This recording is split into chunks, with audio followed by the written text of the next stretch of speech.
नमस्कार दोस्तों, PR prime news 24 की तरफ से मैं आपका दोस्त पुष्पराज गौतम मेरे साथ जुड़ चुके हैं हमारे बड़े भाई परमेश लाल जी। दोस्तों, इस समय हम लोग निजामाबाद थाना अंतर्गत एक गाँव पड़ता है डीहवाबारी पिपरी में आए हुए हैं। यहाँ पर एक अशोक तिवारी नाम के व्यक्ति थे जिनकी रात में किसी कारणवश या ज़मीनी रंजिश कहीं न कहीं मतलब ये अनुमान लगाया जा रहा है ग्रामीणों द्वारा परिवारजनों द्वारा कि ज़मीनी रंजिश के वजह से उनकी हत्या हो गई थी। रात में घर पे सोए थे और उनकी लाश घर से 700 मीटर दूर एक सिवान गेहूँ के खेत में मिली थी, जिससे सनसनी फैल गई। ये घटना तकरीबन रविवार को रात में हुई है और रात में कब हुई है, यह जानकारी सटीक नहीं मिल पा रही है और उनका पोस्टमार्टम भी हो चुका है। इस समय हम लोग उनके घर पे आए हुए हैं। आइए उनके जो बड़े बेटे हैं वो यहाँ हमारे साथ जुड़ चुके हैं, बैठे हैं यहाँ पर उनके घर पे जस्ट हम लोग आए हुए हैं। आइए इस घटना के बारे में जानकारी लेते हैं और क्या हुआ था, इसके बारे में संपूर्ण जानकारियाँ लेते हैं। और बताइए बड़े भाई सबसे पहले आपका नाम क्या है? मेरा नाम विमलेश वैभव तिवारी है। क्या क्या घटना हुई थी? क्या मामला था? क्या आशंका आप लोग जता रहे हैं? शंका मतलब कि डेली पापा रोज़ खाना खा के अपना 9 बजे के आस-पास बिस्तर में गए सोने के लिए, जी। भाई बगल वाले रूम में सोया था। मम्मी दीदी अंदर सोई थी और मैं आजमगढ़ से रूम लेके पढ़ता हूँ। मैं शनिवार को आया था, मुझे रविवार को दीदी के यहाँ जाना था खिचड़ी लेके। मैं खिचड़ी लेने गया था और फिर उसी दिन रविवार को रात में ये सब हुआ है।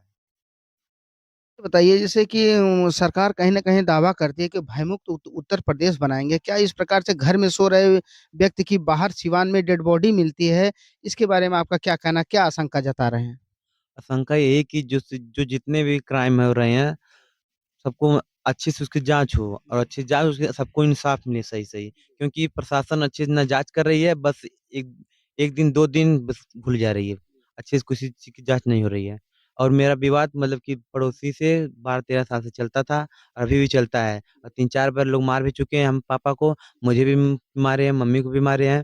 दो 2 साल पहले बहुत ज़्यादा मार दिए थे। मेरे पास वीडियो भी है, सब कुछ है, लेकिन कोई कार्रवाई नहीं। 3-4 मुकदमे भी हुए, लेकिन कोई कार्रवाई नहीं निकली। तो जब लड़ाई हुई थी आपके पास वीडियो भी है, तो क्या पुलिस इस पे कोई कार्रवाई की थी कि नहीं? कार्रवाई मतलब कि बस वही एक फ़ॉर्मेलिटी पूरा हुई थी और कुछ हुआ नहीं था।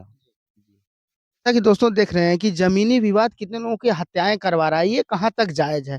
ये सरकार जो इतनी बड़े-बड़े दावे करती है और भयमुक्त समाज बनाने का काम करती है, अपराध फ्री और ये स्टेट बनाने का जो कार्य कर रहे हैं और काम तो इनका कहीं न कहीं अच्छे-अच्छे रूपों में दिख रहा है योगी सरकार का। लेकिन कहीं न कहीं अपराधों की जो संख्या है, जो अपराधों का जो क्रियाकलाप है, इसका ग्राफ कहीं न कहीं बढ़ता दिख रहा है। जैसा कि अभी हम पीछे अपनी वीडियो में दिखाए थे, हम लोग सखलिया यहाँ गए थे, वहाँ पर भी एक हत्या का मामला आया था। जस्ट उसके बगल 5 किलोमीटर दूर वहाँ पे ऐसे ही हत्याएँ हो रही हैं। ऐसे हत्याएँ हो रही हैं, इसके बारे में आप लोगों का क्या कहना है? हमारे कमेंट बॉक्स में आप शेयर करते रहिए। और ये बताइए सर जी, जैसे आपने इस मैटर में अगर एप्लीकेशन दिया है निजामाबाद थाना पे, तो थानाध्यक्ष आपको क्या कहे, जाँच हो रही है कि नहीं हो रही? मैं आरोपी का डायरेक्ट नाम दे रहा हूँ, तो नाम नहीं डायरेक्ट लिख रहे हैं। तो जब आप शंका कि किसी के ऊपर नाम ले रहे हैं कि ये इनसे हमको जान-माल का खतरा है, जबकि पहले भी मामला हो चुका है, उस पे कोई एक्शन नहीं? इसमें कोई एक्शन बस आधार एक क्या बोलते हैं उसको तहरीर दिलाए हैं और नाम नहीं जब्त किए हैं। फिर जब कहें कहें कि जब पीएम आएगा उसके हिसाब से आपकी कार्रवाई होगी। आपका पुलिस प्रशासन थाना वाला अगर नहीं सुन रहा है, तो इसके आगे आप क्या करेंगे? इसके आगे जाएँगे। जी, कहाँ तक जाएँगे? मुख्यमंत्री तक जाएँगे। क्या आप डीएम और एसपी के यहाँ गए थे? अभी तो नहीं, अभी कहाँ किसी कोई है ही नहीं, पापा अकेले घर पे हैं, कोई खानदान-वानदान हम लोग की है नहीं। गाँव में पूरे एक ही घर तिवारी हम लोग हैं, कोई आने-जाने वाला कोई है नहीं, अगल-बगल कौन सी बिरादरी के लोग रहते हैं? क्या लोग हैं। देख रहे हैं कि ये ग्राम सभा जो डेहवाबारी पिपरी है, यहाँ पे एक इकलौता घर ब्राह्मण का है, तिवारी का, अशोक तिवारी जी का घर है। घर के इकलौते आदमी थे, जो किसानी करके, खेती करके अपने घर का भरण-पोषण करते थे। 3-4 बच्चे हैं इनके, सबसे बड़े बच्चे हैं जो हम जिनसे हम वार्तालाप कर रहे हैं। देख रहे हैं अगल-बगल सब लोग गुप्ता तेली समाज के लोग हैं और किसी कारणवश या ज़मीनी रंजिश परिवारजनों का एक आरोप लगाया जा रहा है कि ज़मीनी रंजिश से उनकी हत्या हो सकती है। और इसकी जाँच भी पुलिस निष्पक्ष तरीके से नहीं कर पा रही है और उत्तर प्रदेश पुलिस कहीं न कहीं इन मामलों में विफल साबित हो रही है। और साथ ही में देखिए आप लोग आप यहाँ कहीं भी हमारे चैनल के माध्यम से कितनी भी घटनाएँ देखते होंगे, उसका तुरंत ही निवारण नहीं हो पा रहा है। 10-10 दिन हो जा रहा है, 15-15 दिन हो जा रहा है, लेकिन यूपी पुलिस कहीं न कहीं विफल साबित हो रही है। और साथ ही में हमारे एक बड़े भाई जुड़े हैं, आप ग्रामीण हैं? हाँ, तो आइए जी, जी। क्या है? क्षेत्र पंचायत सदस्य, क्या नाम है सर जी आपका? मंतोष गौड़ जी इस समय आए हुए हैं इनके घर पे। सबसे पहले सर जी आपका बहुत-बहुत स्वागत हमारे चैनल में। आप अपना परिचय बताइए। संतोष गौड़, क्षेत्र पंचायत सदस्य, डीओ तो सर जी इस ये मैटर क्या है? क्या मामला है? और आप लोग इस सक्रिय सदस्य होने के बाद भी इनका एफआईआर और कार्रवाई क्यों नहीं हो रही? देखिए उसमें क्या है कि पहले जाँच किया जाए कि वो किस तरह की घटना है। इसके बाद में कोई चाहिए तो पूरी बिल्कुल एकदम सच्चाई, हाँ, कि कैसे क्या किए हैं।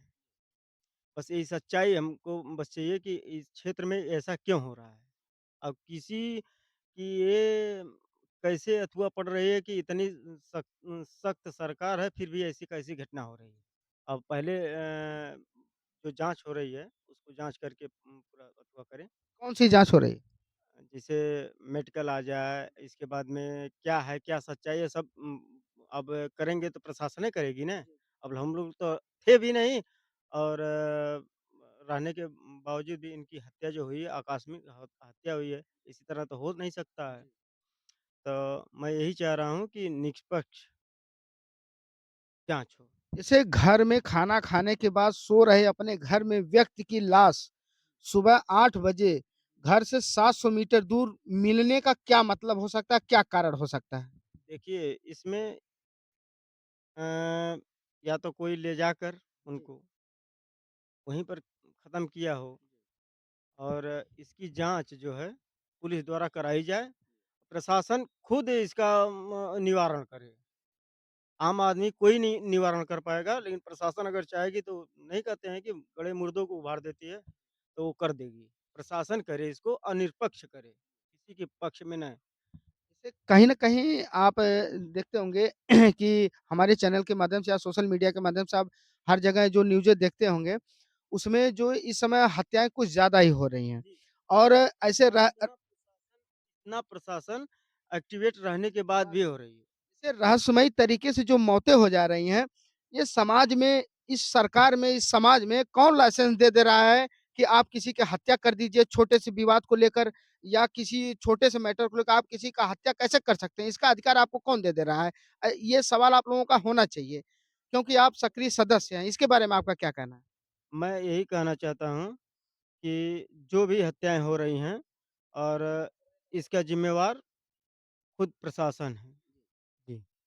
तो प्रशासन की लापरवाही देखिए कि ऐसे-ऐसे हत्यारे, ऐसे-ऐसे लुटेरे जो छुटभैया वाले गैंग के लोग नए-नए उभर रहे हैं, ऐसे लोग हैं बताइए, सरेआम किसी की हत्याएँ कर दे रहे हैं। घर में सोए हुए व्यक्ति को 700 मीटर दूर लाश मिलती है सुबह 8 बजे और किसी की फावड़े से हत्या कर दी रही है कर दी जा रही है। अभी हम लोग वहाँ फूलपुर थाना अंतर्गत गए थे, छोटी-सी ज़मीन थी तकरीबन 3 से 4 खटिया की, वहाँ पर भी एक ज़मीनी रंजिश को लेकर रहस्यमयी तरीके से उसका गला घोंटकर हत्या कर दी गई, उसके घर पे पहुँचा दिया गया था और पोस्टमार्टम में ठंड दिखा दिया गया।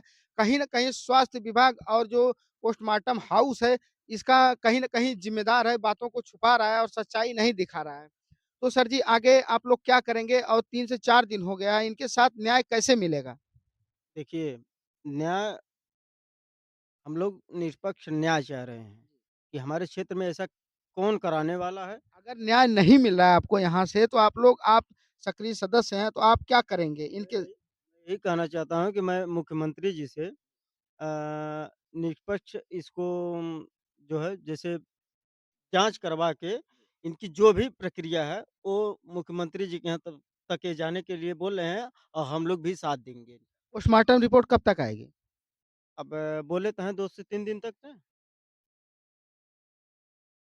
हाँ, अभी पोस्टमार्टम रिपोर्ट आ जाएगी तो फिर इसके बाद कोई कार्रवाई हो सकती है। तो आज शाम तक पोस्टमार्टम रिपोर्ट आ जाती है, तो कल आप सुबह वो देखिएगा। भी देंगे तो तीसरे आदमी को देंगे नहीं, देंगे तो मेन जो उनके घर के सदस्य हैं उनको ही देंगे। बीडीसी, ग्राम प्रधान और सदस्य परिवारजन को अगर लेके जाएँगे, आप लोगों को पोस्टमार्टम चलेंगे, रिपोर्ट की चलेंगे, कॉपी चलेंगे। मिल सकती है। हाँ, चलेंगे तो हम चलेंगे, जहाँ तक जाएँगे तहाँ तक चलेंगे। जैसा कि दोस्तों देखिए अपराध कहीं न कहीं बढ़ता दिख रहा है और ग्रामीण क्षेत्रों में सबसे ज़्यादा अपराध बढ़ रहा है और देखिए साथ में हम आपको दिखाना चाहते हैं यही उनका घर है अशोक तिवारी जी का। आप देख सकते हैं यहाँ पे घर है जस्ट बगल में दूसरे समुदाय के लोग रहते हैं। इकलौते एक तिवारी परिवार के लोग हैं जो इनका घर यहाँ पर है और खेती-बाड़ी करके अपना जीवन यापन कर रहे थे और जो बच्चे-बच्चियाँ थी यही साथ में उनके बड़े लड़के हैं। और देखिए अपराधों की संख्या में एक और अपराध जुड़ चुका है निजामाबाद थाना अंतर्गत ये डिहवा पिपरी गांव का है और अभी तक न्याय का कोई अता-पता नहीं चल रहा है, न्याय कहीं लापता हो चुका है। और देखिए और थोड़ा-सा आप हमको ये बताइए कि पोस्टमार्टम रिपोर्ट अगर आपके पक्ष में आती है या नहीं आती है, उसके बाद आपका क्या क्रियाकलाप होगा, उसको थोड़ा-सा बताइएगा? वही कि हम लोग आगे भी जाने का प्रयास करेंगे, अपनी माँग आगे रखेंगे, एसपी जी के यहाँ रखेंगे, उसके बाद मुख्यमंत्री जी के यहाँ रखेंगे, कुछ ना कुछ तो करेंगे ही, ऐसे बैठेंगे नहीं। जैसा कि दोस्तों यहाँ पे हम लोग आए पोस्टमार्टम रिपोर्ट अभी आनी बाकी है। आज शाम को या कल सुबह तक इनको मिलेगी। पोस्टमार्टम रिपोर्ट के हिसाब से ये लोग आगे जाने की बात कर रहे हैं। ज़ाहिर-सी बात है अगर इनको पुलिस प्रशासन से छोटे पैमाने पे अगर नहीं न्याय मिल रहा है तो आगे जाएँगे। आगे वहाँ से नहीं मिल रहा है तो मुख्यमंत्री के यहाँ जाएँगे और साथ ही साथ आप हमारे चैनल को लाइक, शेयर, सब्सक्राइब करते रहिए। बहुत-बहुत धन्यवाद।